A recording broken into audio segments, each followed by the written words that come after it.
Pam. All gave some, and some gave all. These are words to describe the sacrifice of America's men and women in the military throughout history. And for those that served in Vietnam, the all was given by 58,282 veterans, the names written on the wall in Washington, D.C. Vietnam was a war that so divided America that even now, after all these years, it generates complexity as to just when the war began. American advisors served in Vietnam and died there in the early 50s. But major combat operations with American soldiers did not begin until the mid-60s. Most records show the war to be 1960 to 1973. During those years, over 9 million Americans served in the U.S. military, and of those, approximately 2.6 million saw service in Vietnam. Since the war did not end in the manner that America is used to seeing wars end, there were myths and excuses generated to justify the manner in which the war had ended. Some of these were, most of the military were draftees and did not want to be in Vietnam. 77% of the combat deaths in Vietnam were from volunteers, men and women who asked to go to that theater of war. Soldiers who served in World War II were much different. It was older and wiser. The average age in Vietnam of a combat veteran was 22. World War II was 25. But 79% of those who served in Vietnam had a high school education. Only 24% of those serving in World War II had that level of education. Another myth was the North Vietnamese gave American forces a major defeat. Ladies and gentlemen, in the 13 years of the Vietnam conflict, the American military never lost a major battle. The defeat in Vietnam was a political defeat and not a military one. It was lost on the streets of America and in the halls of Congress. After the Tet Offensive of 1968, North Vietnamese and the Viet Cong were unable to mount a major campaign against American forces.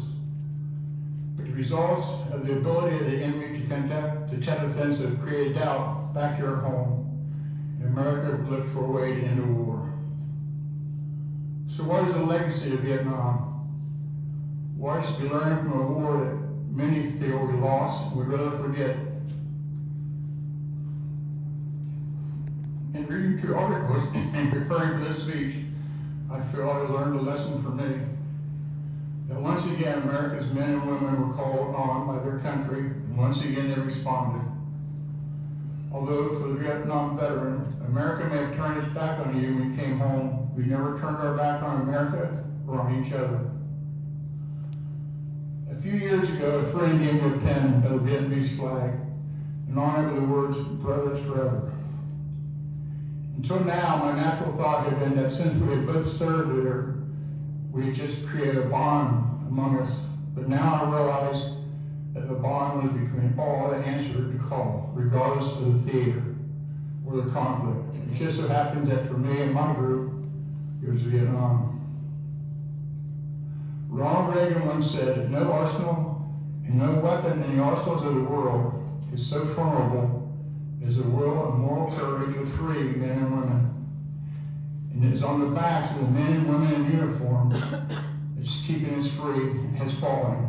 And throughout history, they have responded to defend a nation and a form of government that is unique in the world.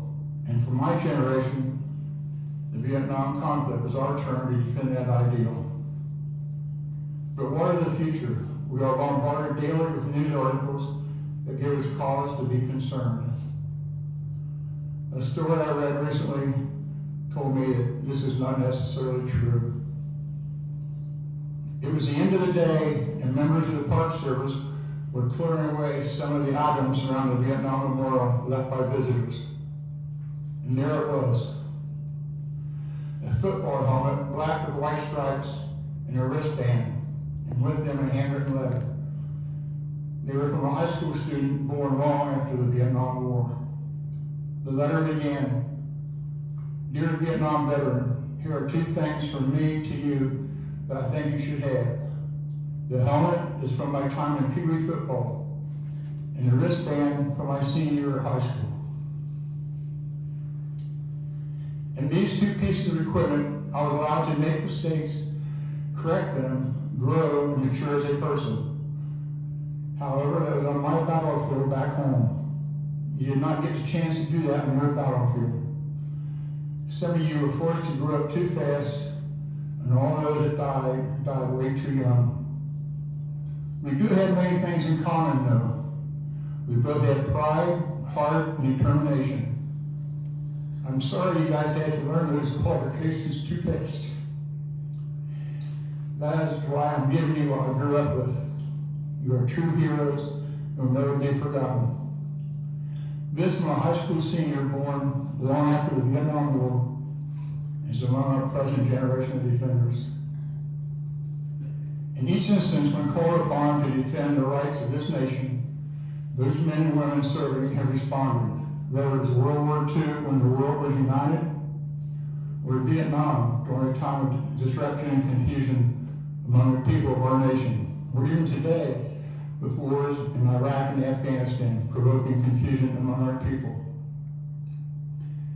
It is imperative that each of us show our respect for those who have answered the call and to remember the sacrifice made by each, for it is their dedication to duty that will ensure that future calls will be answered to ensure victory over any problem or threat to our country. To all Vietnam veterans here today, I want to take this opportunity to say welcome home and thank you. And to all veterans past, present, and in the future, may God bless you and keep you safe. Thank you. God bless America.